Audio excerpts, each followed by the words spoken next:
Tom Bancroft is an artist whose work you probably know. He created Mushu and Disney's original Mulan. He worked on The Lion King, Beauty and the Beast, Brother Bear, just to name a few, before he left all of that behind.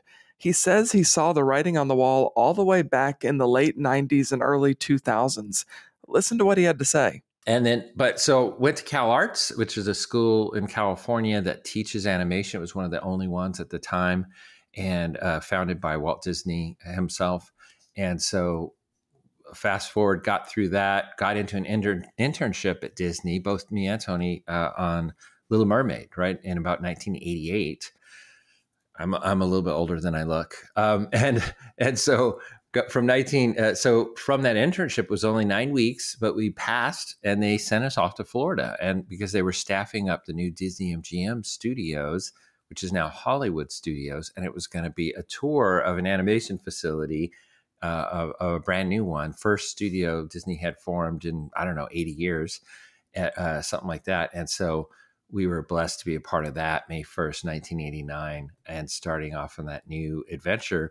And I stayed there. Tony was there for a year and came back to California, to the Disney studio in California, but I stayed there. And we worked on some of the same movies, 3,000 miles apart, from that point forward. So we did Rescuers Down Under, Beauty and the Beast, Aladdin, Lion King, Pocahontas, Mulan, and Tarzan, a bunch, about 8 feature films and 3 or 4 shorts, all in that span of about 12 years. And then later on, I came back and worked on Brother Bear, and that was my last Disney film. But rose up the ranks as an animator and then a supervising animator, and was blessed to get the opportunity to design Mushu the Dragon for Mulan. But I also animated Young Simba and Pocahontas, Roger Rabbit, a bunch of others. So it was a real blessing, but I felt the calling through those years. It was becoming more and more of a situation where I felt a calling, and it got very loud, that calling. I think I was able to dodge it for a long time, unfortunately, but I think it got very loud in the 2000s, and about in 2000, the year 2000, I broke away from Disney, and I felt like I knew exactly where I needed to go, and that was Big Idea Productions. So I worked on VeggieTales for a couple of years, and pulled away from Disney right at the height, because I just supervised Mushu, and I was about to be a lead animator on Lilo and Stitch, and I gave that up to go work with vegetables.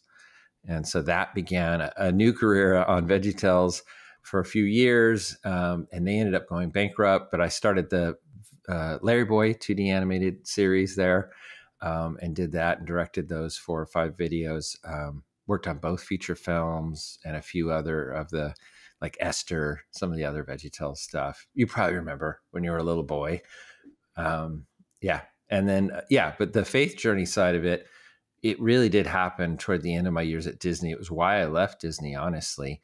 And it's a long story, so I'm kind of jumping past it a little, but I honestly saw the direction Disney was going in all the way back in 2000, and I felt very uneasy about it.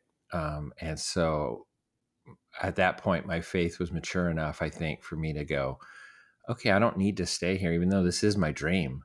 I'm gonna, God gave me a new dream. Honestly, I just saw VeggieTales as this bright and shining light, even though it was creatively kind of a step down for me. I honestly, because I'm going from Disney to, vegetables with no arms and legs, jumping around. But what the passion behind it was, the hearts of every employee there, I really wanted to be a part of, and it was addicting. And we got to, for the first time, I showed up on their door and we're praying at the beginning of the meetings, and I just left a studio where I couldn't talk about my faith in the hallways. Hey there. If you enjoyed that, be sure to check out the full conversation on the Faith and Culture podcast. We go deeper with Tom about his life, his personal testimony, his incredible body of work in animation, and even talk about his latest project, the upcoming Christian film Light of the World. You can listen to all of that now wherever you get your podcasts.